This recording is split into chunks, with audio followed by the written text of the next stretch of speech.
Hello everyone. In this lecture, we will cover cholinergic system. Okay.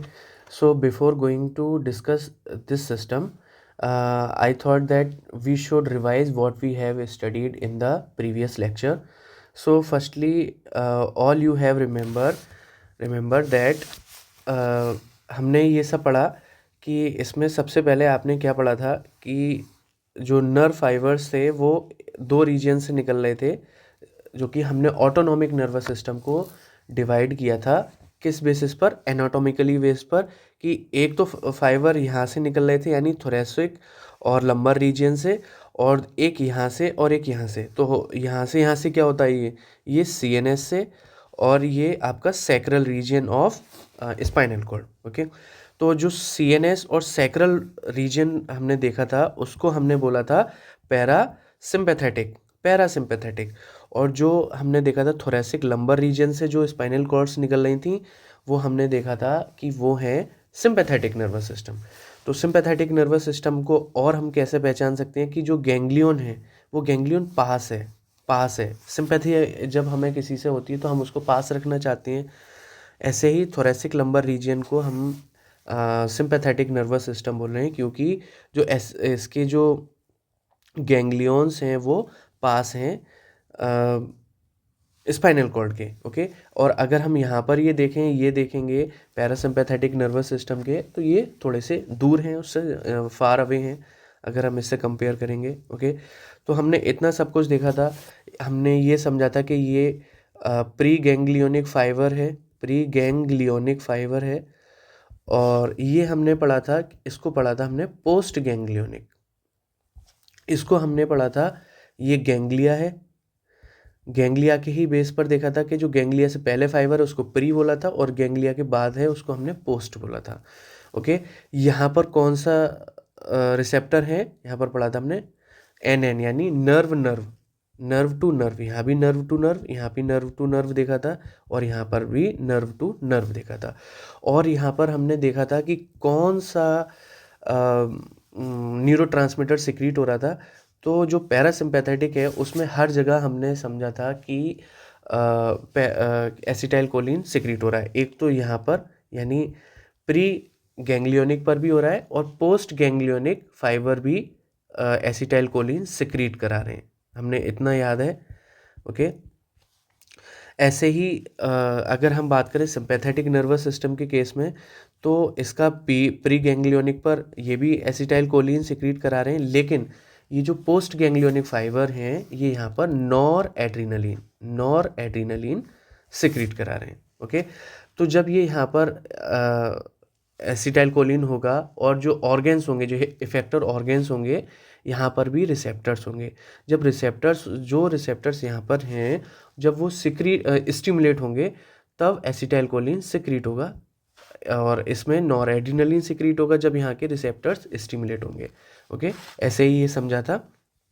फिर एक ये थोड़ा सा फिर समराइज कर लिखा है कि क्रेनियोसैक्रल क्या था, पैरासिम्पैथेटिक नर्वस सिस्टम, और थोरैको लंबर से कौन सा सिस्टम हो रहा था, सिंपैथेटिक नर्वस सिस्टम। ओके। इसमें जो गैंग्लियन थे पैरासिम्पैथेटिक में वो दूर थे, और थोरैको लंबर में पास थे, इसीलिए हमने इसको सिंपैथेटिक और इसको पैरासिम्पैथेटिक नर्वस सिस्टम बोला। फिर जो इसके जो न्यूरोट्रांसमीटर हैं वो एसिटाइल कोलिन है, वो गैंग्लियन पर भी सिक्रीट होंगे और इफेक्टर ऑर्गन पर भी। Whereas in the case of sympathetic nervous system, acetyl choline कहाँ सिक्रीट हो रहा है, केवल गैंग्लियन पर, और नॉर एपिनेफ्रिन या नॉर एड्रिनलिन कहाँ सिक्रीट हो रहा है, इफेक्टर ऑर्गन पर। ओके।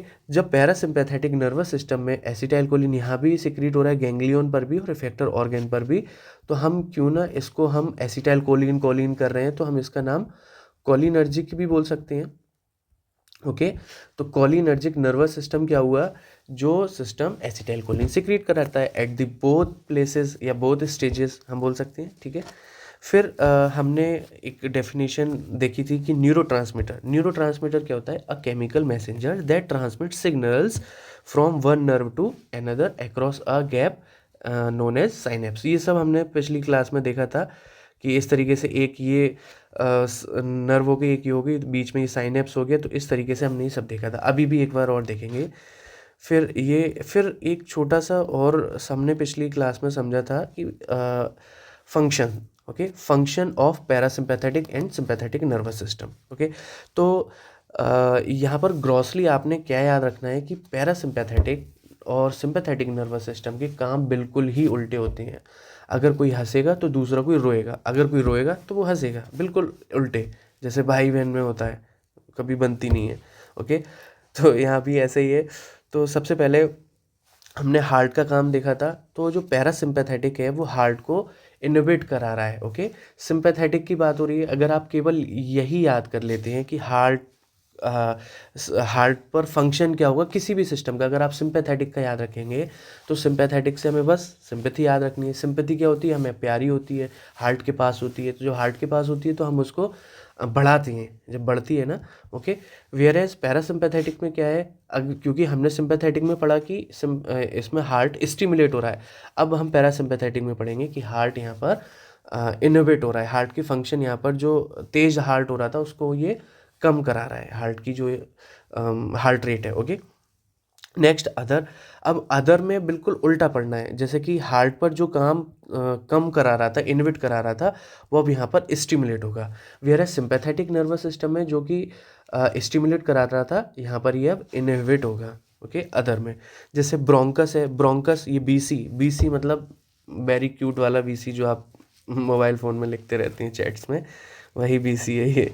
तो ब्रोंकस में क्या होगा, ब्रोंको कॉन्स्ट्रिक्शन, ब्रोंको कॉन्स्ट्रिक्शन होगा। यहाँ पर क्या होगा, ब्रोंको डायलेशन होगा, डायलेशन होगा क्योंकि यहाँ पर ये इनोवेट हो रहा है।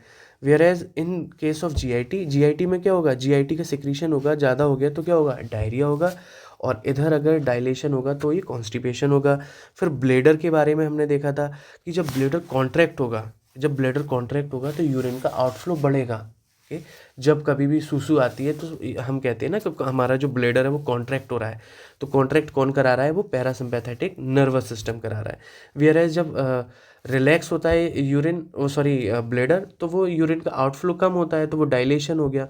ओके, इन ऐसे ही ग्लैंड्स में होगा, ग्लैंड्स का जब सिक्रीशन बढ़ेगा तो पेरिस्टालसिस बढ़ेगी, सारी ग्लैंड्स जो है अपना काम ज़्यादा करेंगी। ओके, कॉन्ट्रैक्शन होगा उनका, वही डायलेशन होगा। तो सिंपैथेटिक नर्वस सिस्टम इसको डायलेट कराएगा, इसको कम फंक्शन करवाएगा। वैसे ही आई में हमने पढ़ा था मियोसिस, मियोसिस क्योंकि यहाँ पर पीपल कॉन्ट्रैक्ट हो रहा है, contraction of pupil known as miosis. और dilation, dilation of pupil is known as mydriasis. Okay, I think there should not be any confusion between the function of parasympathetic and sympathetic nervous system. एक बार फिर से मैं बता देता हूँ कि दोनों के काम उल्टे हैं। अगर कोई कहेगा हाय तो दूसरा कहेगा बाय।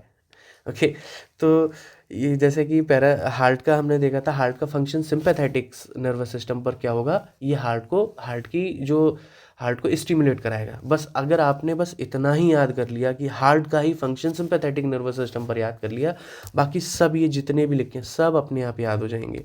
जब यहाँ पर ये बढ़ाएगा तो यहाँ पर ये कम होगा।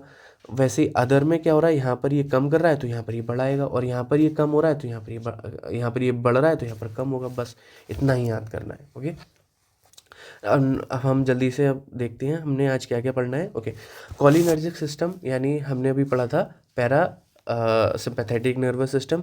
कॉलिनर्जिक को क्यों हम कॉलिनर्जिक बोल रहे हैं, due to the secretion of acetylcholine at both stage. Both stage कौन सी, गैंग्लियन पर भी और इफेक्टर ऑर्गन वाले भी जो न्यूरॉन हैं वो सिक्रीट करा रहे हैं एसिटाइल कोलिन। ओके, हमने ये भी पढ़ा था कॉलिनर्जिक सिस्टम यानी कि पैरासिम्पैथेटिक नर्वस सिस्टम क्रेनियोसैक्रल से मिलकर बना होता है। तो क्रेनियोसैक्रल क्या है, cranial nerves, cranial nerves number है 3, 7, 9 एंड 10।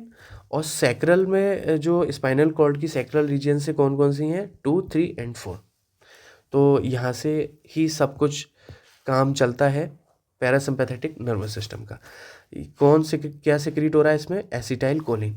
जब एसिटाइल कोलिन की इतनी सारी बात हो रही है तो हम देख लेते हैं एसिटाइल कोलिन है क्या, ये कैसे आता है, कैसे सिक्रीट होता है, हम कोशिश करते हैं समझने की। थोड़ा सा पेशेंटली इसको समझेंगे, अच्छे से समझेंगे। ओके, ये आपका प्री गैंग्लियोनिक न्यूरॉन है और ये पोस्ट गैंग्लियन है। ये क्या है, ये रिसेप्टर्स हैं। ओके, ये एसिटाइल कोलिन यहाँ पर पहले से ही पढ़ा है, लेकिन कैसे पढ़ा है वो हम समझेंगे। तो यहाँ पर न्यूरोट्रांसमीटर को बनाने के लिए कुछ माल भी चाहिए। एसिटाइल कोलिन अगर ये बन रहा है तो हमें कुछ ना कुछ तो ऐसा चाहिए जो इसको बनाए। तो जो रॉ मटेरियल है that is choline. Choline choline ये हम बाहर से ले लेते हैं, अभी हम समझेंगे आया कहाँ से यहाँ भी। ओके, तो ये कोलिन का अपटेक होता है इनसाइड दी न्यूरॉन। तो ये कोलिन अंदर से अंदर आराम से पहुँच गया। ओके, अब हमें कोलिन को एसिटाइल कोलिन में कन्वर्ट कराना है, एसिटाइल कोलिन में। अब ऐसा तो है नहीं कि जादू से हो जाएगा, तो यहाँ पर एक एंजाइम है जिसका नाम है चैट। यस, चैट, वही जो हम मैसेज पर करते हैं। तो इस चैट की फुल फॉर्म है choline acetyltransferase. Okay, choline हमने रॉ मटेरियल बाहर से लिया, फिर कोलिन को कन्वर्ट कराया एसिटाइल कोलिन में, किसके द्वारा? चैट एंजाइम के द्वारा। फिर जो एसिटाइल कोलिन है अब यहाँ आ गया, अब इसको आप जो वेसाइकल्स होते हैं न्यूरॉन में, उसमें आप इसको स्टोर करवा देंगे। स्टोर हो गया। ओके, ये स्टोर हो गया इस तरीके से। अब काम कैसे करेगा? अब हमें जब भी ये जो रिसेप्टर हैं, ये रिसेप्टर स्टिमुलेट होंगे तो क्या होगा? ये यहाँ से बाहर आएगा। बाहर आएगा कहाँ से? प्री गैंग्लियोनिक फाइबर से ये बाहर आएगा। कहाँ आएगा? ये साइनेप्स में। तो ये जो बाहर आ रहा है यहाँ से, इसको हम बोलते हैं, इस प्रोसेस को हम बोलते हैं एक्सोसाइटोसिस। ओके, एक्सोसाइटोसिस हो रहा है एसिटाइल कोलिन का। अब ये आ गया यहाँ पर, इसने काम किया अपना। ओके, पैरासिम्पैथेटिक एक्टिविटी की, फिर ये अपना चिल करेगा। अब कैसे? कि हमें कोई भी दवाई का काम, फार्माकोलॉजी में हम पढ़ते हैं कि कभी भी ये नहीं कि काम हो रहा है तो होता ही रहेगा, नहीं। We have to stop the effect of the drug. कैसे? कि in case of acetylcholine हम क्या करेंगे कि हम इसको भी हम रुकवाएंगे, इसको भी हम तोड़वाएंगे। तो इसके लिए एक एंजाइम है, थोड़ा सा याद रखना है, acetyl choline esterase. Okay, acetyl choline esterase क्या करेगा? इसको हाइड्रोलिसिस करा के इसको रोक देगा कि भाई बस हो गया आपका काम, अब आप चुप जाइए। तो acetylcholine acetylcholine break down हो जाएगा या हाइड्रोलिसिस हो जाएगी उसकी। तो किस में होगी? वो दो पार्ट में टूट जाएगा, that is acetate and choline. Okay, तो अब जो कोलिन यहाँ पर जो है ये फिर से वापस चला जाएगा और फिर ये ऐसे करके ये फिर से साइकिल होगी। ओके, तो हम बोल सकते हैं जो टूटा हुआ कोलिन है उसकी फिर से साइकिलिंग हो रही है और फिर वो रीअपटेक होके ये रीअपटेक हुआ और फिर से ये ऐसे प्रोसेस चलती रहेगी। This is the synthesis and storage of the acetylcholine. We have studied here very in lucid way. Okay, तो अब क्या है कि ये सब कुछ नॉर्मल चल रहा है, लेकिन क्या होता है कि पैरासिम्पैथेटिक नर्वस सिस्टम जब कभी हीरो बनने लगता है। हीरो बनने का मतलब कि जब ज़्यादा अपना क्या कराता है, वो हार्ट को क्या कराता है, वो कॉन्ट्रैक्ट कराता है, और हार्ट को क्या कराता है, वो इनोवेट कराता है, और बाकी जो अदर जो फंक्शन है उसको स्टिमुलेट कराता है, सॉरी कॉन्ट्रैक्ट कराता है। कॉन्ट्रैक्ट कराएगा तभी तो स्टिमुलेट होगा। अगर ये सब ज़्यादा कराएगा तो हमें इसको रोकने के लिए कुछ दवाइयाँ होती हैं, तो हम वो यूज़ करेंगे। तो कौन कौन सी कैसी कैसी हम दवाइयाँ यूज़ कर सकते हैं, समझने की कोशिश करेंगे। अगर हम कोलिन को, ये जो कोलिन यहाँ बन रहा है, तो हम इसको यहाँ अंदर ही ना आने दें, या कुछ जो कोलिन है उसको कम आने दें। तो एक यहाँ पर हम एक बैरियर लगा देंगे। ओके, अगर कहूँ मैं आपसे कि अगर जो एसिटाइल कोलिन बन गया है, अब एसिटाइल कोलिन बन गया है तो हम वेसाइकिल में नहीं आने दें, तभी भी इसका एसिटाइल कोलिन का फॉर्मेशन कम होगा। ओके, और नेक्स्ट क्या हो सकता है, एसिटाइल कोलिन को हम एक्सोसाइटोसिस ही ना होने दें। ओके, तो ये भी एक एसिटाइल कोलिन को सिक्रीट कम कराने की बातें होंगी। वैसे ही यहाँ पर कुछ ड्रग्स हैं, इसको थोड़ा सा मैं जूम आउट करूँगा हल्का सा। तो इसमें लिखा है हेमीकोलिनियम। हेमी यानी हाफ, कोलिनियम मतलब कोलिन। ओके, तो हाफ कोलिन। तो जो फर्स्ट जो स्टेप है, ये फर्स्ट वाला स्टेप है, यहाँ पर हेमीकोलिनियम देंगे ताकि जो हाफ जो कोलिन जो सिक्रीट हो रहा है, कोलिन जो अंदर जा रहा है न्यूरॉन के, वो उसको हम थोड़ा कम जाने दें, यानी हाफ जाने दें। ओके, हाफ कोलिनियम इसमें लिखा ही है। फिर लिखा है विसामिकॉल। विसामिकॉल से क्या समझते हैं? वैसा, यानी वैसा से हम क्या समझते हैं? वेसाइकल। विसामिकॉल यानी मी में मतलब में, कॉल में मतलब कोलिन। या एसिटाइलकोलिन, तो हम बोल सकते हैं कि जो वेसल्स हैं ये, इसमें ही हम एसिटाइलकोलिन को हम कम जाने दें, तभी भी ये एसिटाइलकोलिन कम सिक्रीट होगा। Next is botulinum. तो बॉट्यूलिनम के लिए आप समझ सकते हैं कि ये जो इस तरीके से ये जो शेप दिख रहा है ये बॉटल की तरह ही तो है, तो बॉटल की तरह है, तो बॉट्यूलिनम में क्या होगा कि हम एक्सोसाइटोसिस ही रोक दें, एक्सोसाइटोसिस ही रोक देंगे तो एसिटाइलकोलिन बाहर नहीं आएगा। ओके, तो यही लिखा हुआ है। हेमिकोलिन में क्या होगा, हाफ कोलिन सिक्रीट होगा। वेसामिकोल में क्या होगा, इनविट कर देंगे एंट्री एसिटाइलकोलिन की वेसाइकल। ओके, बॉट्यूलिनम में क्या होगा, इनविट कर देंगे release of acetylcholine from the vesicle, that is exocytosis. I think ये क्लियर है। फिर है फायोस्टिग्मिन। तो फायोस्टिग्मिन क्या करता है, ये काम उल्टा कराता है। तो हमने इसमें ये देखा कि ये जो पैरासिम्पैथेटिक एक्टिविटी है उसको कम करा रहा है। जैसे कि हार्ट रेट था, यहाँ पर हार्ट रेट को वो क्या था, कम करा रहा था जो पैरासिम्पैथेटिक नर्वस सिस्टम है। लेकिन अगर हमने ये दवाइयाँ दे दी तो हम पैरासिम्पैथेटिक जो नर्वस सिस्टम है उसमें हार्ट का फंक्शन हम बढ़ा रहे हैं। अगर ये ब्रेडिकार्डिया कॉज करा रहा था, अब ये टैकीकार्डिया कॉज कराएगा। वही प्यूपिल, अगर हमने पढ़ा था कि प्यूपिल कॉन्ट्रैक्ट कराता है आपका पैरासिम्पैथेटिक नर्वस सिस्टम, लेकिन अब ये जब दवाइयाँ दे दी ये तीनों, तो क्या होगा, ये अब डायलेशन कराएगा प्यूपिल का। ओके, फायोस्टिग्मिन क्या होता है, ये तीनों ही ड्रग्स का कंप्लीटली अपोजिट होता है। कैसे कि जो पैरासिम्पैथेटिक एक्शन है, पैरासिम्पैथेटिक एक्टिविटी है, उसको ये बढ़ाता है कि भाई नहीं, काम करो और काम करो, पैरासिम्पैथेटिक काम करो। यानी कि हार्ट रेट, अगर हार्ट रेट को ये क्या कराएगा, ये कम कराएगा। ओके, और जो कॉन्ट्रैक्शन है प्यूपिल का वो बढ़ाएगा। इस तरीके से ग्लैंड का भी सिक्रीशन बढ़ाएगा। तो हम ये सब पहले से ही आपको क्लियर होने चाहिए, what are the functions of parasympathetic nervous system. Okay, ये हमने देखा था। फिर हम, हाँ, कुछ रिसेप्टर्स हैं, जल्दी से हम ये भी पढ़ लेते हैं। There are 2 types of receptors of acetylcholine cholinergic system, जो कि हम उसे बोलते हैं एसिटाइल रिसेप्टर्स, एसिटाइलकोलिन रिसेप्टर्स भी बोलते हैं। ओके, तो M1 और मस्करेनिक रिसेप्टर और निकोटिनिक रिसेप्टर 2 तरह के होते हैं। तो आपने सबसे ज़्यादा इनकी लोकेशंस पता होनी चाहिए कि M1, M2, M3 कहाँ होता है, NN कहाँ होता है, NN कहाँ होता है। ओके, तो हम सबसे पहले मस्करेनिक रिसेप्टर के बारे में समझते हैं। तो मस्करेनिक रिसेप्टर कहाँ होता है, स्टमक पे होगा। ओके, जब ये एसिटाइलकोलिन यानी कोलिनर्जिक सिस्टम का मतलब पैरासिम्पैथेटिक नर्वस सिस्टम, अगर M1 स्टिमुलेट हो रहा है, यानी पैरासिम्पैथेटिक एक्टिविटी स्टिमुलेट हो रही है, तो इससे क्या होगा कि जो सिक्रीशन है स्टमक में HCl का वो बढ़ेगा। ओके, वही M2 की बात की जाए, M2 की लोकेशन है हार्ट पर। तो हार्ट पर क्या फंक्शन हो रहा था कोलिनर्जिक सिस्टम का या पैरासिम्पैथेटिक नर्वस सिस्टम का, कि वो हार्ट रेट को कम करा रहा था, तो ये भी हार्ट रेट को कम कराएगा। ओके, फिर M3 में क्या होगा, अदर्स, जो और भी काम बचेंगे, जैसे कि एक्सोक्राइन ग्लैंड है, एक्सोक्राइन ग्लैंड्स होती हैं, उसका ये सिक्रीशन बढ़ाएगा।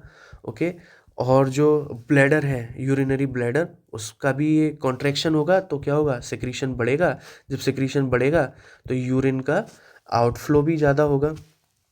ओके, ऐसे ही हमने प्यूपिल का देखा था। प्यूपिल का क्या फंक्शन हो रहा है, प्यूपिल क्या हो रहा था पैरासिम्पैथेटिक नर्वस सिस्टम में, ये कॉन्ट्रैक्शन हो रहा था, तो ये भी कॉन्ट्रैक्शन कराएगा। Okay, next is nicotinic receptor NN क्या है, ये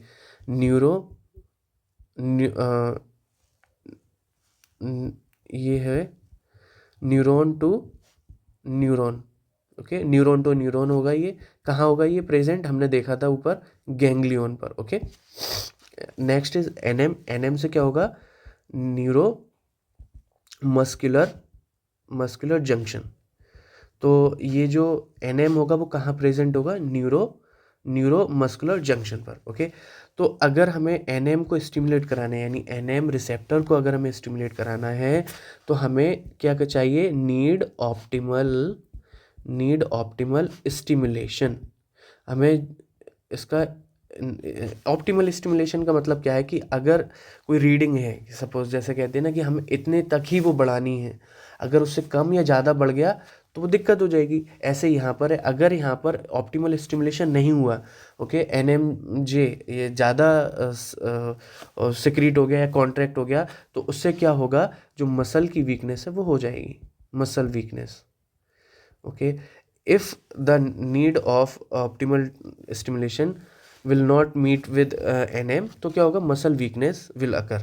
ओके, हमने इतना पढ़ा। तो इसको मस्करेनिक रिसेप्टर को हम ऐसे भी याद कर सकते हैं, स्टमक, हार्ट और अदर्स। तो स्टमक में क्या होगा, पहले खाने की बात होगी, बढ़िया से खाओ, फिर चाहो तो दिल लगा लो, बाकी काम फिर कभी करते रहना बाद में। ओके, तो इस तरीके से मस्करेनिक रिसेप्टर के बारे में हमने पढ़ा। फिर है पैरासिम्पैथेटिक ड्रग्स। पैरासिम्पैथेटिक ड्रग्स क्या होती हैं, जो पैरासिम्पैथेटिक एक्टिविटी को या तो बढ़ाएंगी या वो घटाएंगी। ओके, अगर जो ड्रग पैरासिम्पैथेटिक एक्टिविटी को बढ़ाएंगी, हम उसको क्या बोलेंगे, cholinergic cholinergic cholinergic drugs. Okay, और कॉलिनर्जिक ड्रग्स को और भी क्या बोल सकते हैं, क्योंकि वो कॉलिनर्जिक ड्रग्स क्या कर रही हैं, वो एक्टिविटी बढ़ा रही हैं पैरासिम्पैथेटिक नर्वस सिस्टम की, वो उस जैसे ही काम कर रही हैं, तो हम बोल सकते हैं पैरा सिम्पैथो माइमेटिक्स की इसका जैसा काम कर रही है वैसा ही काम करवा रही है, इसकी मिमिक्री कर रही है, एक्ट कर रही है इस जैसा। ओके, वैसे ही सेकंड क्या है, decrease the activity of parasympathetic nervous system. तो जब पैरासिम्पैथेटिक नर्वस सिस्टम की एक्टिविटी को डिक्रीज कर रही है, तो हम इसको बोलेंगे एंटीकोलिनर्जिक ड्रग्स। और जब जब कोई एंटी हो जाता है तो बात टूटने की होती है, जब वो टूटते हैं तो हम बोलेंगे पैरासिम्पैथोलिटिक।